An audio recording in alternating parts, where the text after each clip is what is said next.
Taste the Daily.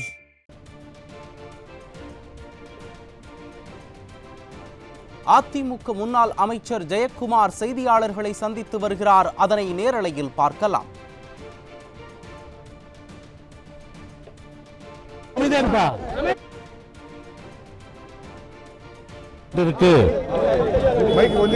தலைகுனிவை ஏற்படுத்துகின்ற வகையில்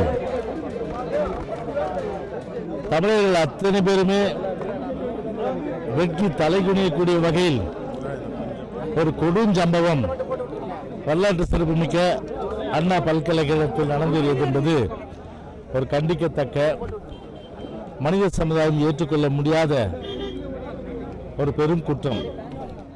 இந்த ஸ்டாலின் மாநில அரசாங்கத்தை பொறுத்தவரை ஆட்சி பொறுப்பேற்றதிலிருந்து சிறுமி முதல் வயதானவர்கள் வரை பாலியல் பலாத்காரங்களுக்கு ஆளாக்கப்படுவதும், அதே போன்று பாலியல் வன்கொடுமைக்கு ஆளாக்கப்படுவதும் ஒரு தொடர்கதையாகிவிட்டது. இந்தியாவிலேயே தமிழ்நாடு ஒரு முதன்மை என்று சொன்னால் கிரைம் அகெயின்ஸ்ட் உமன், அதாவது இந்த கிரைம் அகெயின்ஸ்ட் உமன் அந்த புள்ளி விவரத்தை பொறுத்தவரை சட்டமன்றத்திலே திமுக அரசால் கொடுக்கப்பட்டது. அதாவது 2022ஆம் ஆண்டு காலகட்டத்தில், இப்போ அது அதிகம் இருக்கும். 2022ஆம் ஆண்டு காலகட்டத்தில் அது கிரைம் ரெக்கார்ட்ஸ் பியூரோ நான் பார்த்தப்போ அது இருந்தது. அதுதான் சொல்றேன். ரேப், கற்பழிப்பு என்பது 432 பெண்கள் கற்பழிக்கப்பட்டிருக்காங்க. டவுரி டெத், வரதட்சணை கொடுமையால் 29 பெண்கள் வரதட்சணை கொடுமையால் இறந்திருக்கின்ற நிலைமை. மொலஸ்டேஷன், அதாவது மானபங்கப்படுத்துறது, அவமானப்படுத்துறது போன்ற செயல்கள் எல்லாம் 1414 பெண்கள் அவமானப்படுத்தப்பட்டிருக்கிற நிலைமை. செக்ஷுவல் ஹராஸ்மெண்ட், அவர்களுக்கு உடல் ரீதியான ஒரு துன்பத்தை கொடுக்கின்ற வகையில் ஒரு 58 பேர் அதில் மகளிர் பாதிக்கப்பட்டிருக்காங்க. Cruelty by husband and relatives, அதாவது கணவர்களாலும் சொந்தக்காரர்களாலும் காவல்துறை விழிப்போடு இருந்த ஆரம்ப கட்டத்தில் விசாரணை என்ற வளையத்துக்குள் வரும்போது அதெல்லாம் கட்டுப்படுத்தியிருக்கணும். அது தவற விட்டதன் காரணமாக 1043 பெண்கள் அதில் பாதிக்கப்பட்டிருக்காங்க. கிட்னாப்பிங் அண்ட் அப்டக்ஷன், அதாவது கடத்துறது, அதே போன்று அப்டக்ஷன் பண்ணுறதும், இப்படி பார்த்தா 535 பெண்கள் இதுவரையில் கடத்தப்பட்டிருக்காங்க. ஏன் இதை இப்போ இது நான் இப்போ சொன்னது எல்லாமே தமிழ்நாடு அரசால் அதாவது உள்துறையால் கொடுக்கப்பட்டிருக்கின்ற அந்த விவரங்கள். ஆட்டை கடித்து மாட்டை கடித்து மனுஷனை கடித்த கதையாக ஒரு அண்ணா பல்கலைக்கழகம் என்பது 1778 புரட்சித் தலைவர் எம்ஜிஆர் அவர்களால் தோற்றுவிக்கப்பட்டு ஒரு வரலாற்று சிறப்புமிக்க ஒரு பல்கலைக்கழகம். இந்த பல்கலைக்கழகத்தில் ஒரு கடைக்கோடியிலிருந்து ஒரு சகோதரி, பொறியியல் 2ஆம் வகுப்பு படிக்கின்ற அந்த மாணவி தன்னுடைய ஆண் நண்பரோடு அவர்கள் அமர்ந்திருப்பதை படம் எடுத்து மிரட்டி, அதன் மூலம் அந்த பாலியல், திமுகவை பொறுத்தவரை திசை திருப்பில் சீண்டல் சொல்றாங்க. பாலியல் சீண்டல் கிடையாது, பாலியல் வன்கொடுமைக்கு முழுமையாக அந்த சகோதரி ஆளாக்கப்பட்டு அவருடைய வேலை போட்ஸ் இப்போ எங்கன்னு இந்த அரசும் சொல்றது இல்லை. ஹாஸ்பிட்டல் இருக்காங்களா, வீட்டுக்கு போறாங்களா, எதுவுமே ஒரு ஏதோ கன்னித்தீவில் ஒரு தனித்தீவு மாதிரி இன்னைக்கு தமிழ்நாடு ஆகி யாருக்கு எந்த தகவலும் இன்னைக்கு தெரியல. சரி, பாலியல் அந்த வன்கொடுமை செய்த அந்த ஞானசேகரன் என்பவன் யார் அப்படின்னு பார்த்தா, வாய் கூசாமல் புழுகு மூட்டைக்கு சொந்தக்காரர், புழுகே தன் வாழ்நாளிலே மூலதனமாக கொண்டவர், தன்னுடைய சாமர்த்தியம் என்று நினைத்து கொண்டு மக்கள் எப்படியெல்லாம் நம்மளை காரி துப்புவாங்க அதில் பற்றியெல்லாம் கவலைப்படாம முழு பூசணிக்காய் சோத்துல மறைக்கிற வேலையும் இமயமலையே சோத்துல மறைக்கிற வேலையும் செய்ய முற்படுகின்ற திரு ரகுபதி அவர் சொல்றாரு, ஞானசேகர் டிஎம்கே இல்ல. அந்த படத்தை காமிங்க.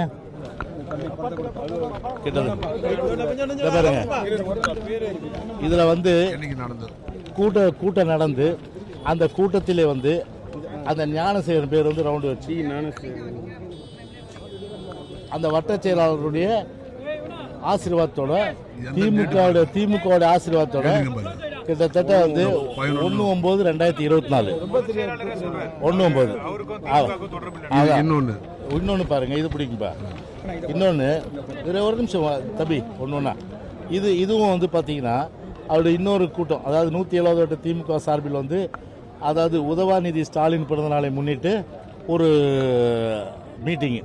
அதுலேயும் பார்த்தீங்கன்னா வந்து ஒரு அவருடைய பேர் இருக்கு பாருங்க, மேலே இருக்கு பாருங்க, எங்க பாரு, ஏறமார் போட்டிருக்கு ஞானசேகர். சரி, அதுக்கப்புறம் பாருங்க முரசொலியில் அந்த வட்ட, அதாவது அவர் குடியிருக்காரு, பிரியாணி கடை வச்சிருக்கிறவர். அவருக்கு எத்தனை பொண்டாட்டினா 3 பொண்டாட்டி. அந்த 3 பொண்டாட்டி இன்னும் எத்தனை பொண்டாட்டி இருக்குன்னு யாருக்கும் தெரியாது, அது வேற விஷயம். ஆனால் தொடர்ச்சியாக வந்து பார்த்தீங்கன்னா அவருடைய அந்த ஒரு குற்ற செயல்கள், அந்த குற்ற செயல்கள் எடுப்பார் பாருங்க. கிட்டத்தட்ட வந்து 13 வழக்குகள். அதாவது இந்த வழக்கு இல்லாமல் J4ல J6ல J4ல J5ல R1ல F4ல நந்தம்பாக்கத்தில் கூட்டுப்படுத்தல எல்லாம் 13 இதில் எப்பா ஐபிசி சிஆர்பிசி எவிடன்ஸு எல்லா ஆக்டும் இருக்குது. இது சரி, இந்த குற்றவாளி ஞானசேகரனை கண்காணிக்க வேண்டியது யாருடைய பொறுப்பு? ஒரு இன்டெலிஜென்ஸ் பொறுப்பு, லோக்கல் போலீஸ் பொறுப்பு. கண்காணித்து குண்டாஸில் போட்டிருந்தா அப்போவே கடுமையாக நடவடிக்கை எடுத்து, குண்டாஸில் போட்டிருந்தா இது போன்ற ஒரு செயல் வந்து வராமல் அந்த ஒரு நிலை வந்து ஏற்பட்டிருக்கும். அதை வந்து பார்த்தீங்கன்னா வந்து ஆளுங்கட்சியினுடைய ஆசீர்வாதம் இருக்கிற காரணத்தினால, அந்த ஆசீர்வாதம் செஞ்சவங்களாம் யாருன்னு பாருங்க. முதல் ஆசீர்வாதம் வந்து நம்முடைய இந்த தொகுதியினுடைய சட்டமன்ற உறுப்பினராக இருந்து இப்போது ஓட்ட மந்திரியாக இருக்கின்ற மாசு. அந்த மாசுனுடைய ஆசீர்வாதம் அவருக்கு இருக்கு. கை கோத்துன்னு எவ்வளவு பாருங்க ஒரு மகிழ்ச்சி மாசு முகத்துல. அப்பேற்பட்ட அந்த இது அப்பேற்பட்ட ஒரு பெரிய அளவுக்கு ஒரு குற்றவாளியாக இருக்கின்றவரோட ஒரு அவ்வளோ புன்முறுவலோட பார்த்தீங்கன்னா மாசு வந்து இன்னைக்கு அவர் கை கோத்துட்டு அவ்வளோ புன்முறுவலோட இருக்க சந்தோஷமா. அப்புறம் பாருங்க, அப்புறம் நம்முடைய உதவாநிதி பாருங்க, அவரோட அந்த புகைப்படம், இவர் உதயநிதி ஆசீர்வாதம். இப்படி இருக்கும்போது அந்த வட்டத்திலையும் வந்து பாத்தீங்கன்னா வட்டச்சார் கோட்டர் சண்முகம் வந்து அறிக்கை கொடுத்து, அந்த அறிக்கையில அவருடைய பேர் வந்திருக்கு. அப்புறம் வந்து பிட் நோட்டீஸ்ல இருக்கு, தொடர்ச்சியா அவர் குற்றவாளின்னு இருக்கு. அப்புறம் ஆசீர்வாதங்கள் வந்து அமைச்சர்களும் துணை முதலமைச்சர் ஆசீர்வாதம் இருக்கு. இப்படி இருந்ததன் காரணமாக கொழுப்பு, நம்ம வந்து சட்டம் ஒன்றும் பண்ண முடியாது, நம்ம யாரும் கேள்வி கேட்க மாட்டாங்க, நாம் எது செஞ்சாலும் வந்து அது வந்து போலீஸ் கண்ணை மூடிட்டு இருக்கோம், கவர்மெண்ட்டில் இருக்க முதலமைச்சர்லேருந்து துணை முதலமைச்சர் வந்து யாரும் நம்மளை வந்து பிடிக்க முடியாது என்ற ஆணவத்தில் ஒரு அப்பாவி மாணவனுடைய அந்த பாலியல் வன்கொடுமைக்கு இன்னைக்கு ஆளாக்கப்பட்டு இன்னைக்கு நாடே இன்னைக்கு பார்த்தா வெட்கி தலைகுனியக்கூடிய வகையில் இன்னைக்கு இந்த செயல்பாடு இருக்கு. சென்னையை பொறுத்தவரை மட்டும் இல்லாமல் தமிழ்நாட்டிலும் சரி பாலியல் வன்கொடுமைகள் ஏராளம் என்ற அடிப்படையில் ஒரு அமைஞ்சுக்கிற அண்ணா நகர் பகுதிக்கு உட்பட்ட ஒரு பகுதியில் வந்து ஒரு சிறுமி 6 பேர் கொண்ட கும்பலால் வந்து பாலியல் பலாத்காரம் செய்யப்படுகிறார். 10 நாள் ஸ்டேஷனில் வச்சு அவங்க பேரண்ட்ஸை மிரட்டுறாங்க. அதன் பிறகு போலீஸ் வந்து நடவடிக்கை எடுக்கல, அவங்களே போய் கோர்ட்டுக்கு போறாங்க. கோர்ட்டே சூமோட்டோவா தன்னிச்சையா இதை சிபிஐக்கு விசாரணைக்கு எடுத்துக்கணும்னு சொல்லிட்டு சிபிஐ விசாரணைக்கு எடுத்துக்கொண்ட பிறகு அது முழுமையாக என்ன செஞ்சிருக்கணும்? சரி, அதில் என்ன இருக்கு? அரசாங்கத்தை பொறுத்தவரை சட்டப்படி நடவடிக்கை எடுக்கிறோம், அதனால எங்களுக்கு பயம் இல்லைன்ற அடிப்படையில் அதுக்கு வந்து மேல்முறையீடு செய்திருக்க கூடாது. சிபிஐ ஒத்துக்கிட்டு யார் தவறு செஞ்சாலும் சட்டத்தை நிறுத்தணும்.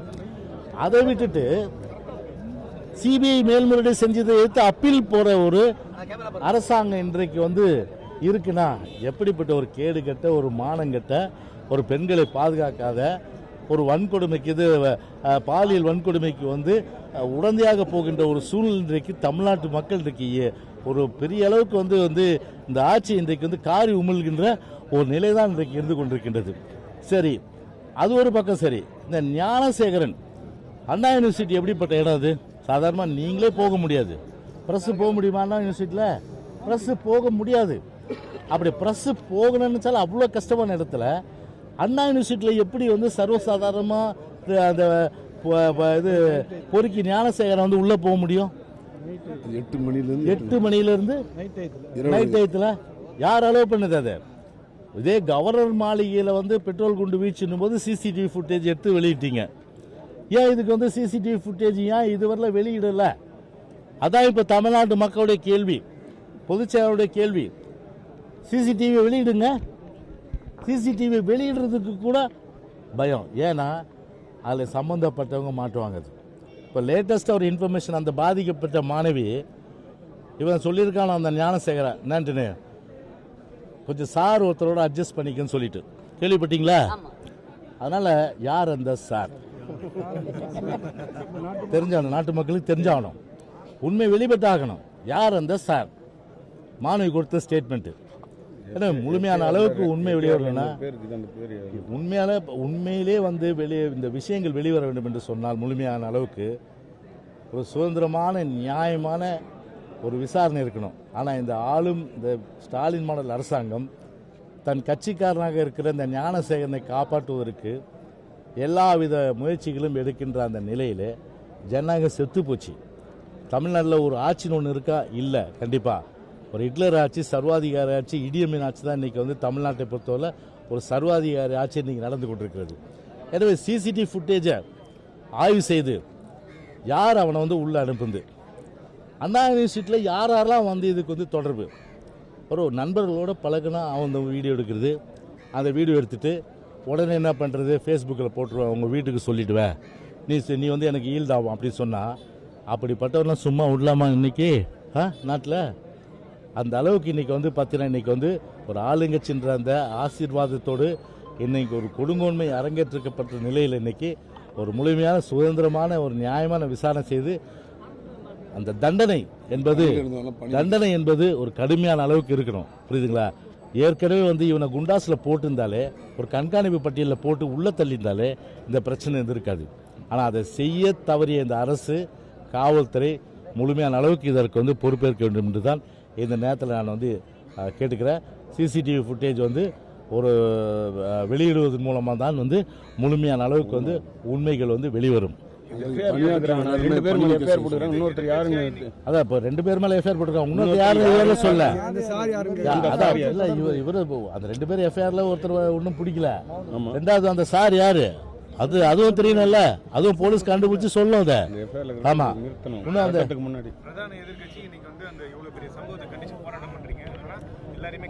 பாருங்க. இப்போ இது அதுதான் சொல்றேன். இப்போ அது அடுத்த நெக்ஸ்ட் பாயிண்ட். இப்போ இது என்ன ஒரு ஜனநாயக நாடு இது இந்தியான்றது.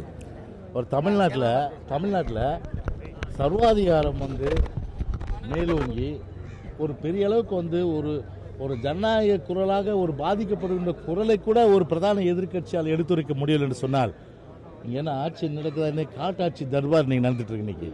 இன்னைக்கு என்ன அமைதியான முறையில் அண்ணா பல்கலைக்கழகத்துக்கு இன்னைக்கு கிட்டத்தட்ட ஒரு 25,000 பேர் மேலே இன்னைக்கு கூட்டணும், பொங்கி எழுந்தோம். இன்னைக்கு அனைத்து இந்திய அண்ணா திராவிட முன்னேற்ற கழகம் நம்முடைய பொதுச்சாளர் உத்தரவின் பேரில் மகளிர் சார்ந்த சகோதரிகள், தலைமை கழக நிர்வாகிகள், மாவட்ட கழக செயலாளர்கள், அப்புறம் முன்னாள் சட்டமன்ற முன்னாள் நாடாளுமன்ற உறுப்பினர், கழக செயல் வீரர்கள், வீராங்கனைகள் அத்தனை பேருமே இன்னைக்கு வந்து ஒன்று கூடணும் என்ன இன்னைக்கு வந்து ஒரு நியாயம் கிடைக்க வேண்டும் என்ற அடிப்படையில் வந்து இன்னைக்கு வந்து நாங்கள் வந்து கோஷம் போட்டு போகிறோம்.